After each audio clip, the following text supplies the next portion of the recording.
The universal log stand is used with our cant hooks and peavies to lift the log off the ground for cutting. Log stands were developed to aid in safely cutting small diameter logs. The log stand keeps your chainsaw chain from hitting the ground.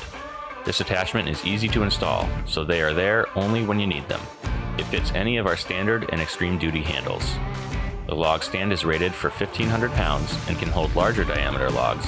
However, pulling the large logs up and onto the log stand, even with a long handle for leverage, will be difficult and can lead to possible injury. The preferred method for cutting large diameter logs is to cut halfway, roll, and cut the remainder of the log. The log stand pairs well with a 36-inch, 42-inch, or 48-inch handle for bucking logs.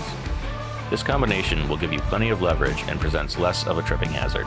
To install, loosen the cap screws with the provided Allen wrench. Place the log stand close to the end of the tool, with the base of the stand in front of the tool and opposite the hook. Placing the log stand at the end of the tool will provide the best leverage and stability. Tighten the cap screws.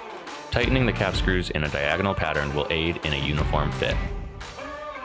For more information, check out our website at www.logrite.com.